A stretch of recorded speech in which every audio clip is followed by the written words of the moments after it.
성경 여호수아서 14장 6절로 9절의 말씀 봉독하고 말씀 전하도록 하겠습니다.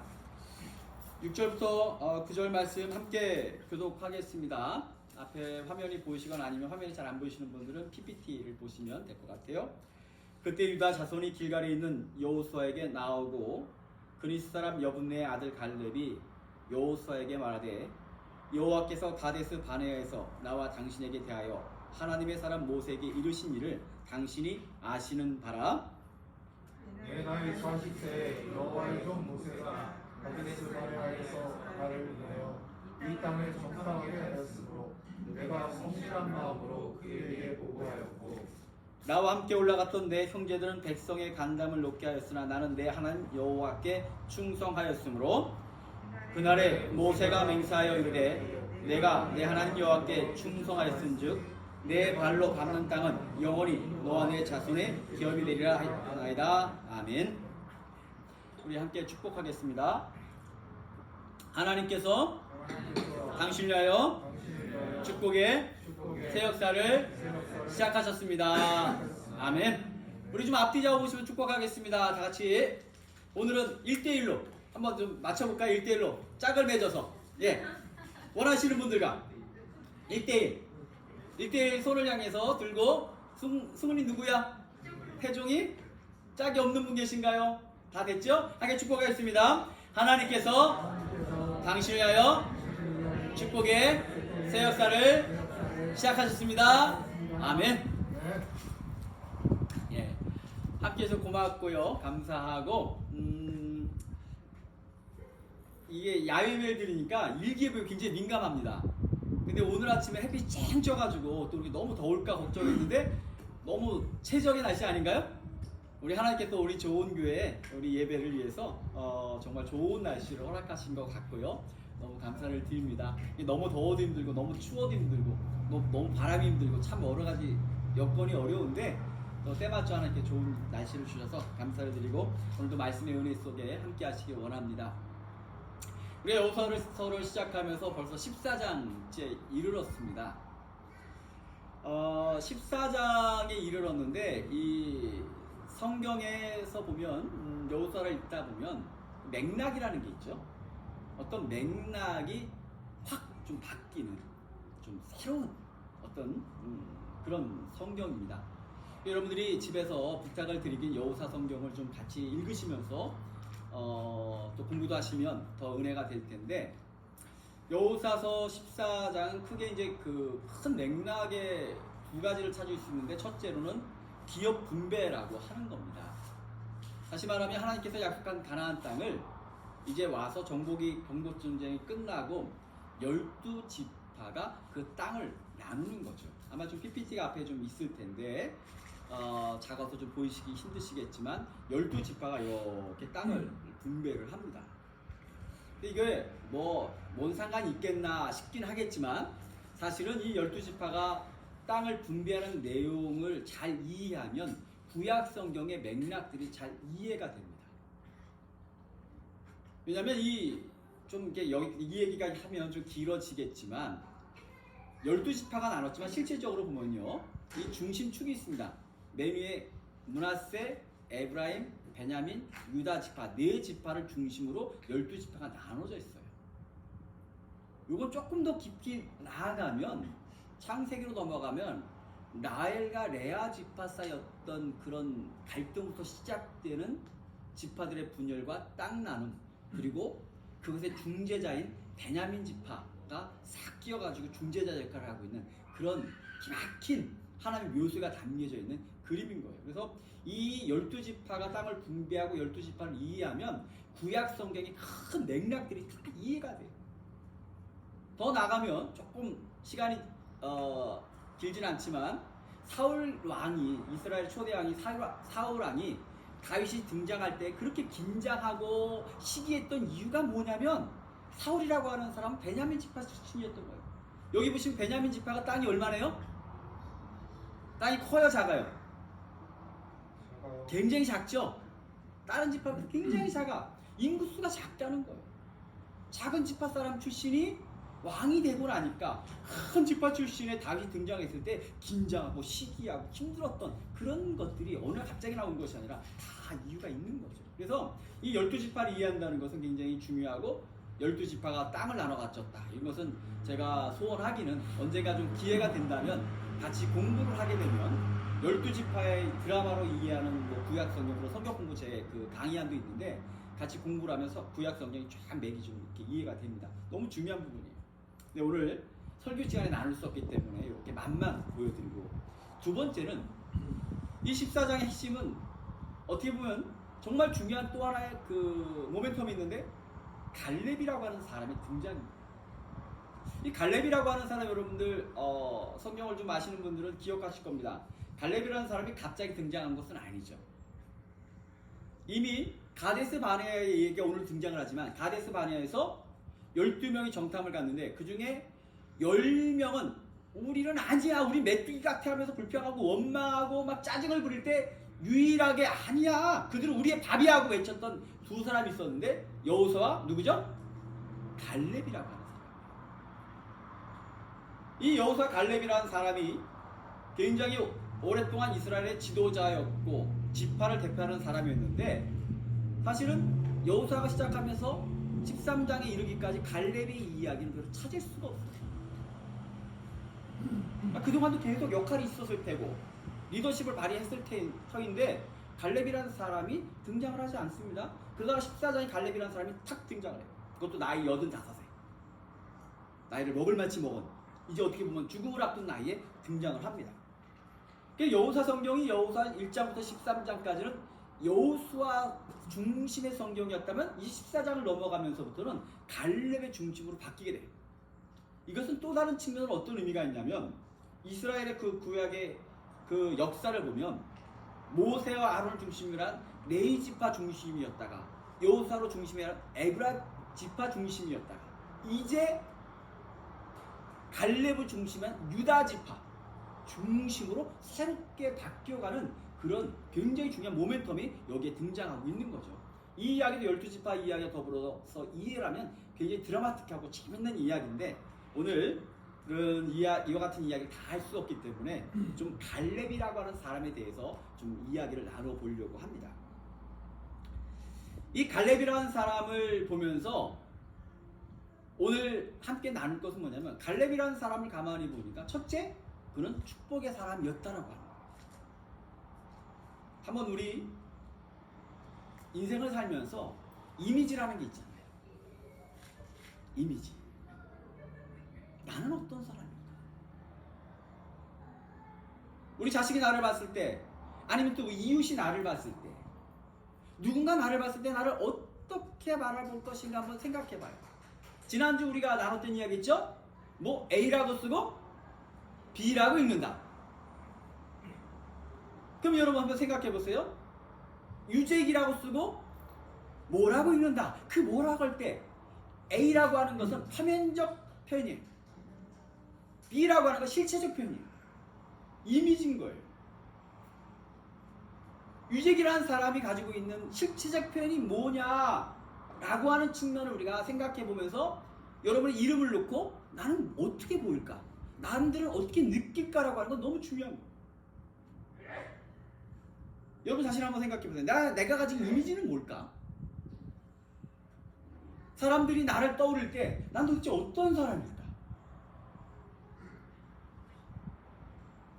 하나님께서 나를 바라보실 때 이름을 떠나서, 나이를 떠나서, 성별을 떠나서, 직업을 떠나서 도대체 하나님이 나를 평가할 때 한마디로 말한다면 어떤 사람이냐고 말할까?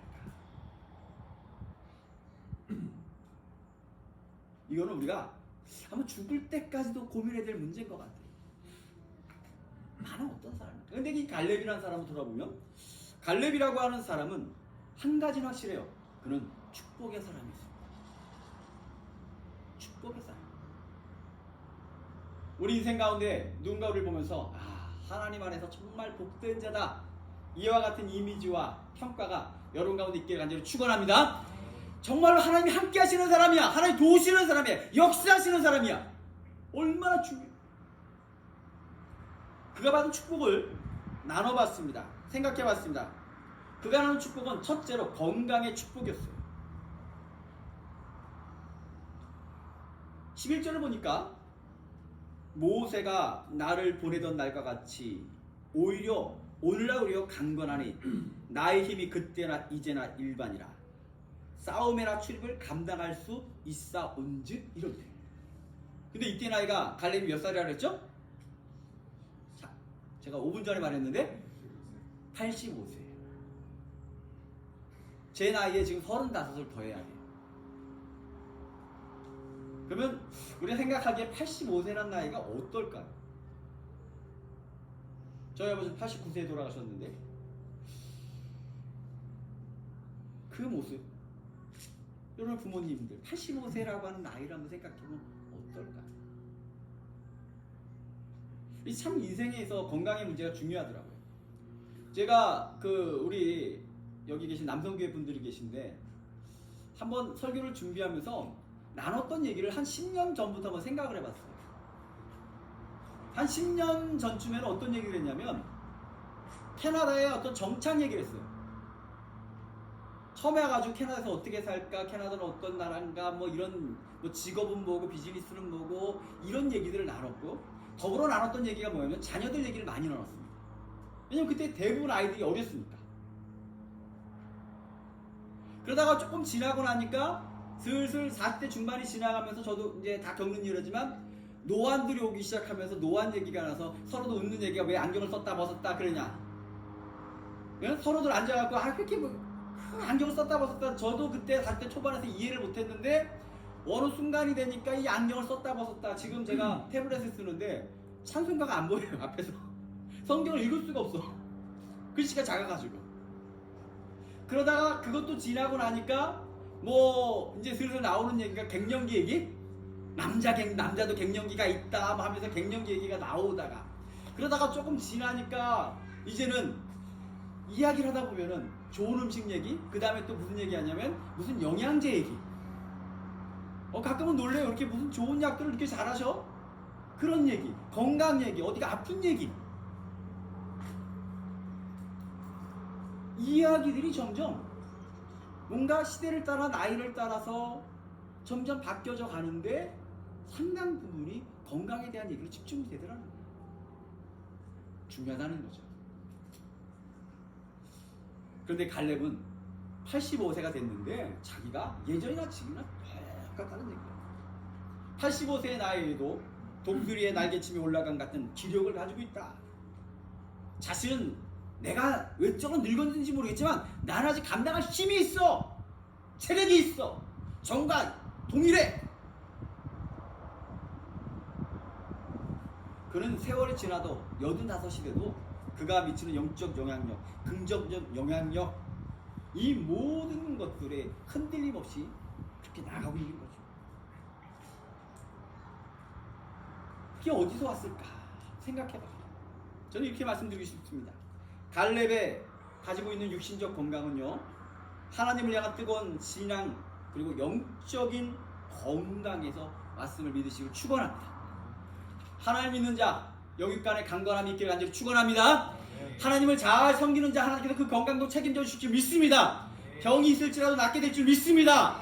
우리가 힘들지라도 회복의 역사를 체험하게 될 줄 믿습니다. 성령께서 역사하시는 우리 안에 모든 약함을 물리치시고 강건하게 하는 힘이 있어요. 잠언 18장 14절을 보니까 이렇게 말합니다. 같이 읽을까요? 읽겠습니다. 시작. 사람의 심령은 그 병을 능히 이기려니와 심령이 상하면 그것을 누가 일으키겠느냐. 아멘. 심령이라고 하는 것은 히브리어로 르하예요. 르하. 마인드나 스피릿을 말합니다. 하나님께서 함께 하신다라고 하는 것으로 우리가 늘 강건하잖아요. 걱정으로부터 스트레스로부터 자유함을 얻고, 때로 성령의 능력 가운데 나음을 입고 또는 기적을 체험하면서 육신의 건강을 받게 된다는 거예요. 갈렙의 이 건강함이 누구의 이야기가 아니라 우리 좋은 계속한 여러분의 건강이시기를 간절히 원합니다. 두 번째로는 물질적 축복입니다. 13절입니다. 여호수아가 여분네 아들 갈렙을 위하여 축복하고 헤브론을 그에게 주어 기업을 삼게 하네. 여호수아가 평생 어떻게 평생 친구예요. 갈렙이 이제 요청을 하니까 그 요청에 어떤 조건이나 어떤 것도 걸지 않고 함께 축복하며 허락을 합니다. 결국 갈렙은 헤브론 산지를 점령했고 여러 성읍과 셈 군원을 확보했습니다. 여러분, 셈이라고 하는 것은요, 이 광야 생활의 절대적인 생명과 같은 거예요. 이 이스라엘 가나안 땅에 셈이 있다라고 하는 것은 너무 중요한데, 축복의 근원인데 이 땅을 다 차지했어요. 그가 영적으로 잘 되니까 하나님께서 그의 삶에 물질적 축복도 허락하신 줄 믿습니다. 요한 3서 2절을 보니까 사랑하는 자야 내 영혼이 잘된 같이 내가 범사에 잘되고 강건하기를 내가 간구하노라. 옛날 부흥사님들 오시면 맨날 했던 얘기가 영통하면 형통하고 형통하면 뭐라고요? 물통하더라. 영이 잘 되면 형통하고 형통해서 영이 잘 되면 궁극적으로 물질의 복도 임하더라 라고 하는 거예요. 우리가 생각해보면 그런 것 같아요. 사람의 생각으로 우리가 많은 걸 쌓는 것 같지만요, 앞으로 남고 뒤로 미치는 인생이 굉장히 많아요. 그렇지 않아요? 뭐 열심히 뭐 한 것 같은데 살다 보면 잃어버리는 일들이 많아. 그러나 우리가 축복의 사람이 되고 하나님의 백성이 되면 우리가 하나님께 드림으로 손해보는 것 같고 하나님께 맡김으로 때로 잃는 것 같고 때로는 뭔가 부족함을 느낄 때가 있는데, 하나님께서 역사하시면 영적으로 하나님과 교통하는 자는 어떤 일들이 벌어지느냐, 잃을 것을 잃지 않게 됩니다. 하나님께 채우시고 남게 하시고 미친과 같은데 돌아보면 세월을 걷다 보면 내 삶에 이렇게 채워져 있네, 이렇게 하나님께 지켜주셨네, 이런 놀라운 은혜가 임하게 될 줄 믿습니다. 따라하겠습니다. 영통하면 형통하고 형통하면 물통하더라. 아멘. 영적인 축복의 근원이 결국 물질의 복도 임하게 된다라고 하는 거예요. 세 번째로는 평화의 축복입니다. 15절입니다. 헤브론의 이름은 기랏 아르바라. 아르바는 아낙 사람 가운데 가장 큰 사람이었더라. 그 땅에 전쟁이 그쳤더라. 이 아낙 자손이라고 하는 말은 어떠냐면 거인족이라는 거예요. 거인족. 등치가 어마어마하다는 거죠. 그러니 이스라엘 백성이 갔을 때 아낙 자손과 헤브론에 가서 아낙 자손과 싸운다라고 하는 것은 심각한 문제고, 아낙 자손은 언제나 전쟁과 갈등의 분열을 요소를 가지고 있는 그런 사람입니다. 그런데 이 갈렙이 청하고 마음의 작정을 하니까 이 말이 나와요. 그 땅에 전쟁이 그쳤더라. 이스라엘이 가나안을 완전히 정복했다는 것이 아니라 가나안 족속들이 이제는 더 이상 이스라엘에게 대항할 수 없을 만큼 세력이 약화돼가지고 이스라엘이 평화를 느끼게 됐다는 거예요. 하나님이 함께 하셨더니 갈렙은 헤브론을 점령하여 평화의 꽃을 폈습니다. 근심과 염려와 걱정으로 범벅이 된 이 세상 가운데 살 수밖에 없었던 그들이 갈렙의 신앙과 전적인 헌신 가운데 그 땅에 평화가 임하고 전쟁이 그쳤다. 많은 평화가 있지만, 많은 축복이 있지만, 여러분 마음속에 평화의 복이 임하기를 축원합니다. 우리 믿는 사람은요, 얼굴이 좀 밝아야 돼. 우리 마스크를 쓰고 있으니까 다 안 보이지만 함께 최강의 미소로 한번 하나님께 영광 돌려볼게요. 한번 얼굴이 좀 환한 사람, 신경질 난 사람의 얼굴이 아니라 그 웃는 얼굴로 가는 곳곳마다 보기만 해도 기분이 좋아야 돼. 그렇지 않으나? 한번 얼굴 한번 쳐다봐요. 나를 보기만 해도 기분이 좋은가? 우리 눈웃음이라 그러죠? 저도 어릴 때 눈웃음 좀 있다고 들었는데 잘 모르겠어요. 요즘에는 나이를 먹으니까. 이게요, 살면서 아무리 가진 게 많아도 그 마음에 평화가 임하지 않고 가는 곳곳에 갈등을 만들면요, 에브리띵이 불행해져요. 근데 하나님의 백성은 피스메이커 가는 곳곳마다 행복하게 만들어요. 잘했어 잘했어. 축하해 축하해. 아니 하나님이 역사하셨네. 하나님이 도우셨네. 잘 될 거야. 그 말 한마디로 그 축복의 언어로 그 인생을 행복하게 만들어서 가는 곳곳마다 평화를 누릴 수 있다면 얼마나 좋겠어요. 예, 이제 제가 세 가지 축복을 말씀을 드렸습니다. 건강의 복이 있었고 물질의 복이 있었고 평화의 축복이 있었어요. 그런데 이제 다시 한번 생각해 볼 것은 이런 복이 왜 갈렙은 받았을까? 이런 복을 왜 갈렙은 받았을까? 그럼 뭐가 달랐을까? 어떻게 해서 복을 받았을까? 그 이유를 좀 몇 가지 따져봤습니다. 첫째로는요, 성실한 신앙의 사람입니다. 7절을 보니까 내 나이 40세의 여호와족 모세가 가데스 바네에서 나를 보내어 이 땅을 정탐케 함으로 내 마음에 성실한 대로 그에게 보고하였다라는 얘기 있습니다. 뭐 이야기 좀 생략할게요. 아까 말씀드렸죠? 가나안 땅에서 가데스 바네에서 정탐꾼 12명을 40일 동안 보내고 와서 결론이 달랐어요. 똑같은 것을 봤는데 결론이 달라. 그때 이 갈렙이 고백하기를 나는 성실한 대로라고 그런 고백 또는 보고를 했다라고 합니다. 이 말은 뭐냐면요, 하나님께서 보여주신 그대로 보고 말했다라고 합니다. 제가 2주 전 설교가 이거였습니다. 2주 전 설교 기억하십니까? 하나님의 말씀이 우리에게 들려올 때 사람이 가지고 있는 가장 큰 문제 중에 하나는 각자 저마다 필터링을 한다는 거예요. 필터를 가지고 살아요.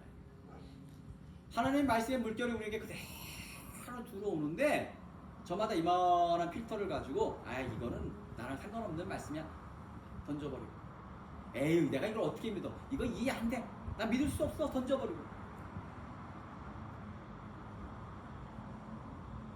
이거 지금 할 수 없어, 이거 나중에 내가 좀 더 돈 벌면, 좀 더 건강하면, 편안해지면.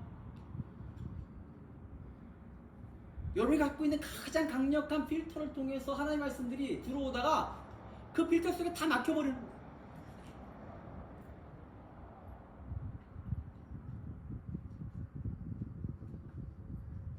그러니 앞뒤 다 자르고 믿을 만한 것만 믿고 행할 수 있는 것만 행하려고 하고 듣고 싶은 것만 들으려고 하는 순간 하나님의 말씀은 모든 것이 온전히 들어와지지 아니하고 내 주관에 따른 자기 중심적 말씀만 들어와서 그 말씀을 잘못 적용하고 잘못 사용하게 된다는 겁니다.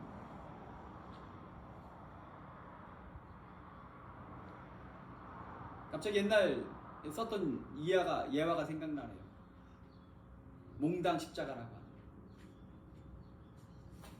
어떤 사람이 이제 죽을 때가 돼서 요단강을 건너가는데 그 앞에 갔더니 그 요단강을 가기까지 커다란 나무를 짊어지게 하는 거예요. 근데 이 사람이 그 나른도 없고 요단강에 그 나른도 없고 가는데 큰 나무를 짊어지고 가니까 이 사람이 깨달아는 거예요.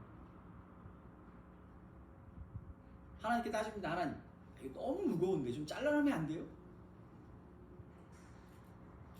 몇 메타 되는 나무인데 좀 잘라냈어. 그래, 네 맘대로 해. 잘라내. 하다 보니까 또 꾀가 났어. 또 잘라냈어.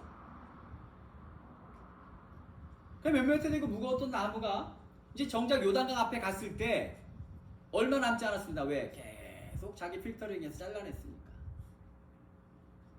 갑자기 그 요단강에 가니까 요단강을 어떻게 건너나 물결이 심한데 보니까 사람들이 자기가 힘들게 짊어지고 왔던 그 나무를 타고 요단강을 건너가더라고요.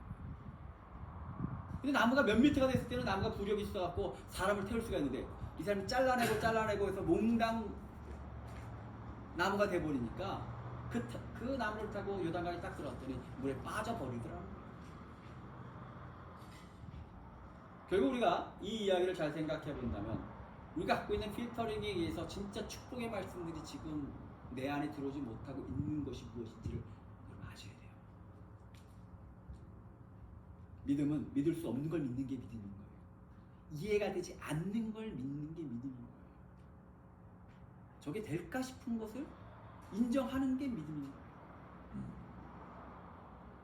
성실하겠다라는 얘기는 뭐냐면 그 마음의 필터링을 없애고 보여주신 대로 보고 보여주신 대로 내가 고백하고 말할 때 하나님께서 그 삶에 역사하시더라.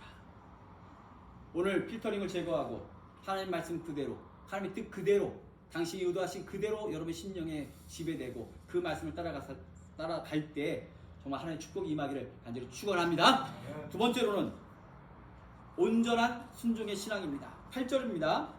나와 함께 올라갔던 내 형제들은 백성의 간담을 높게 하였으나 나는 나의 하나님 여호와를 온전히 쫓았다. 요건 간략하게 말씀드리면 이겁니다. 하나님과 나 사이에 빈틈이 없다라는 거예요. 빈틈이 없다. 제가 그 보문동, 서울에서 보문제일교회 섬길 때 보문동 살았는데, 보문동은 그 옛날에 유명한 게 한옥촌이 굉장히 많던데고 지금도 한옥이나 이런 옛집들이 굉장히 군데군데 많아요. 근데 그때 살 때 가끔 뉴스에 나는 게 뭐였냐면, 여름이면 보문동에 또는 그 옆에 있는 신설동의 어느 집에서 담 사이에 큰 구렁이가 발견이 됐다, 이런 뉴스가 가끔 나와. 무슨 말이냐면 사탄이라고 하는 것의 특징은요, 틈새를 들어가요. 틈만 있으면 비집고 들어가요.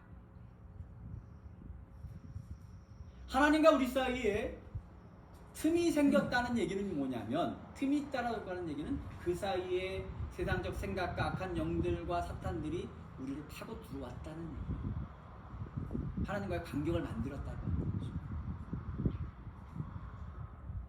여러분, 오늘 하나님과 여러분은 얼마큼 거리가 있는지 확인해보는 시간 되기를 축원합니다. 우리가 하나님 품에 안겨있기를 간절히 축원합니다. 하나님 품 안에 거할 수 있는 백성 되길 원합니다. 가끔 요즘에 그걸 제가 그걸 뭐 이름이 있던데, 요즘에 신생아들이 생명의 위기 속에 있을 때, 또 의학적 처치가 불가능할 때 마지막 하는 것들 중에 하나가 엄마가 맨몸으로 아기를 이렇게 끌어 안는 가운데 기적적으로 살아나는 경우들이 종종 있어요. 그것도 무슨 치료법이 있던데, 그런 것들을 보면 이렇게 막 눈물이 나.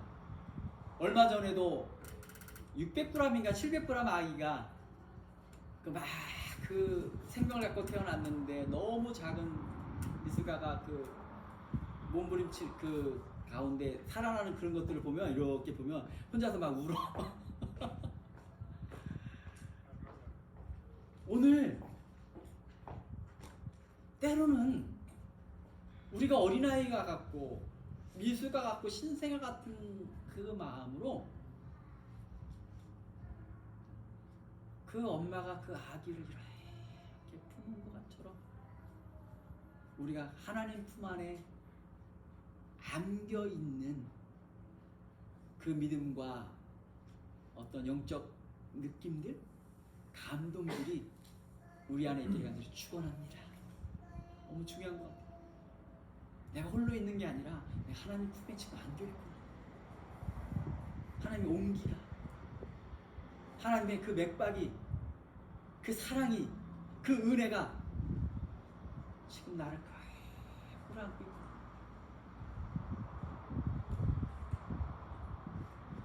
온전이라는 말은 내가 하나님 품에 밀착되어 있다는 겁니다. 마지막으로 그가 갈렙이 축복받은 결정적 원인은 하나님의 약속을 믿는 신앙입니다. 9절입니다. 같이 읽을까요? 같이 읽겠습니다. 시작. 그날에 모세가 맹세하여 가로되 내가 나의 하나님 여호와를 온전히 쫓았은즉 내 발로 밟는 땅은 영영이 내 자손의 기업이 되리라 하였나이다. 아멘. 이뿐 아니라 갈렙은 10절과 12절에 보니까 이렇게 여호와께서 말씀하신 대로, 근데 이 이야기가 언제적 얘기냐는 거죠. 오래전 얘기예요.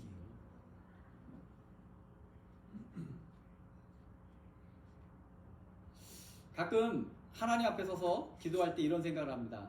하나님, 내가 혹시 잊은 게 있나요?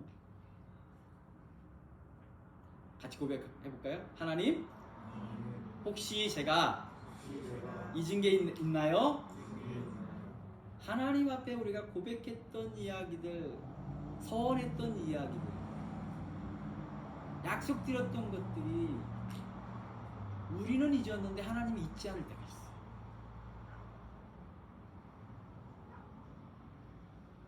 지난주 말씀 중에 하나가 이거였습니다. 하나님, 우리가 복을 받기 위해서는 하나님께 약속을 지키신다라고 하는 것을 우리가 기억해야 되지만 우리도 하나님께 대한 약속을 지켜야 된다고 지난주 설교 중에 일부였습니다. 갈렙이 가지고 있는 장점 중에 하나는 시간이 지나도, 세월이 지나도 하나님의 약속을 잊지 않았고 그 자신도 하나님께 대한 약속을 잊지 않았다는데 그 핵심입니다. 사람이 세월이 지나고 나이를 먹다 보면 많은 게 변하지 않아요? 자연적인 현상들이잖아요.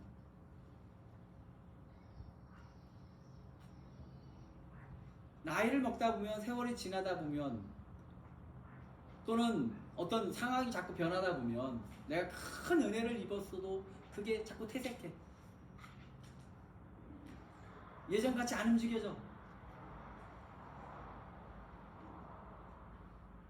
뭐 그건 인지상정일 수도 있죠. 그런데 하나님과 홀로 대면할 때, 그분 앞에서 기도할 때 생각해보면 하나님께서는 그 메모리가 용량이 엄청나셔가지고 나를 향한 약속들을 결코 삭제되거나 놓치는 법이 없다는 거예요.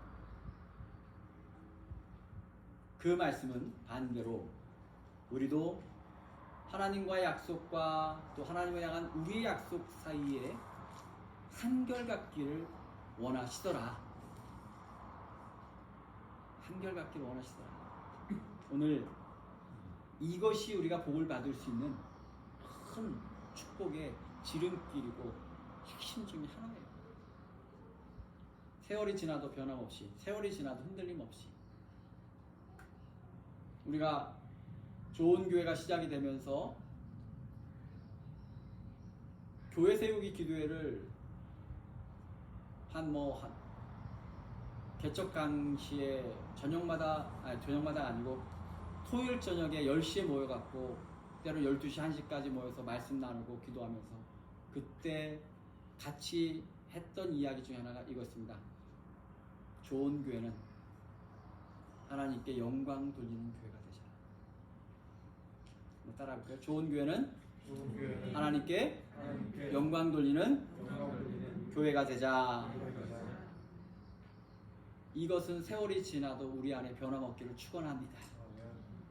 우리는 하나님 중심의 교회가 되어야 되고 예배 중심의 교회가 되게 되고 찬양과 말씀 중심의 교회가 되고 하는 이 약속을 우리가 세월이 지나도 변색되지 않는다면 하나님께서 우리 교회를 축복하시고 교회가 복을 받은 그 복이 성도들 가정에 임하게 될 줄 믿습니다. 기도하겠습니다. 아버지 하나님, 오늘도 주님께서 약속하신 말씀을 따라 함께 모였고 갈렙의 축복을 바라보았고 그가 축복을 받을 수 있었던 이유들을 상고했습니다. 하나님과의 빈틈이 없었고 세월이 지나도 변함이 없었고 흔들림 없이 믿고 나갔던 갈렙의 신앙과 믿음을 우리 좋은 교회 속한 모든 성도들에게 허락하여서 저희 모두가 갈렙이 누렸던 건강과 물질과 평화의 축복을 마음껏 누리게 하옵소서. 이제 축복의 주인공이 되게 하여 주옵소서. 이제 구경꾼이 아니라 우리의 축복의 주인공과 증인이 되는 역사를 허락하여 주옵소서. 말씀이 내 삶에 이루어짐을 날마다 체험하며 기뻐하는 좋은 교회 성도들에게 인도하여 주옵소서. 이 모든 말씀 예수 그리스도의 이름으로 기도드렸사옵나이다. 아멘.